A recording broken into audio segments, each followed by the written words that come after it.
1019 KACQ. I'm Casey Chapman here with your local Lampasas area news. This newscast is service of Hoff Power Ford.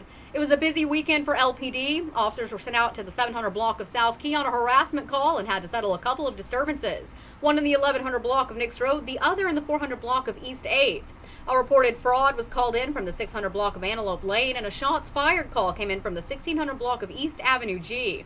Officers also responded to a fireworks complaint that came in from the 500 block of North Spring.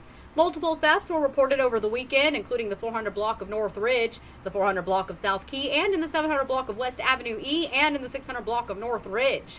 Officers bounced around town responding to multiple suspicious activity, person, and vehicle calls, including the 2000 block of Nix Road, the 100 block of South Chestnut, and one in the 100 block of Omnis, and one on Devlin Avenue.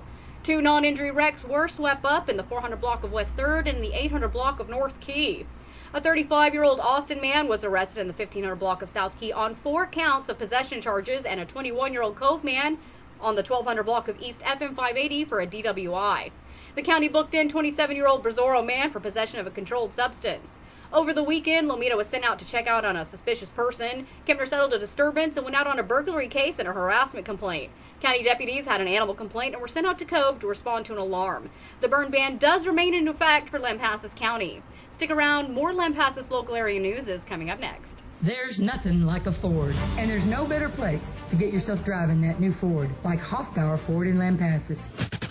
With many different vehicles to choose from, with the best prices in Central Texas, with the highest quality and friendliest service center that takes care of you and your car for years to come. Don't wait any longer. Check them out at 902 North Key Avenue in Lampasas, or go online to hford.com. See their inventory, value your trade-in, and take advantage of their local pickup and delivery. Or call Spencer McKnight at 512-556-3631.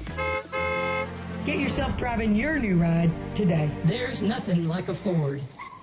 Let's go, Let's go! Even though the media declared Joe Biden as the winner for the 2020 presidential election, it may not be that simple. The election results still haven't been certified by several states, and lawsuits will be dropping on a few of those states today, slowing the certifications even more. A pair of Republican Texas congressmen are both warning that we slow our response to Joe Biden's apparent win.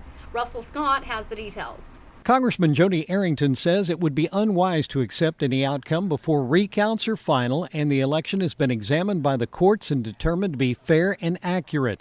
In a written release, the West Texas Republican went on to say anything less would only further divide the nation.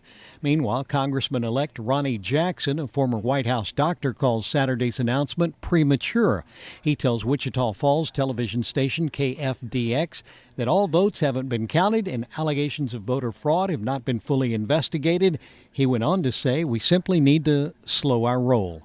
Russell Scott, TSN News. While the results of the presidential election get battled out in the courts, Congress is getting back to work on a new COVID relief package. And there's a sense of urgency to get another stimulus done by the end of the year. Texas Congressman Henry Cuellar hopes that there will be one big package instead of doing each issue piecemeal. We're going to provide assistance to the hospitals, to the frontliners, provide a stimulus check, help for the small businesses. The sticking point, he says, is aid to states, which have seen their budgets hit hard by COVID restrictions. The president is hesitant to help blue states and wants to vote on each piece of the package separately. Michael Board, TSN News.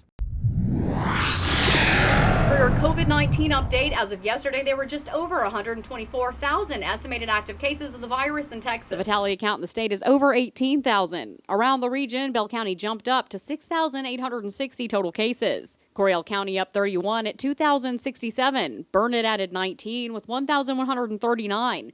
Mills added 7 with 94. San Saba up 9 with 256, and Hamilton added 11, now at 226 total cases. Remember that the number of spikes could be a result of increased testing and or late reporting, and the number of total cases also includes those who have recovered. Here locally, as of this morning, Lampasas County was showing 16 active cases. That number is down 5 from Friday. 1 remains hospitalized, and the number of fatalities stands at 11.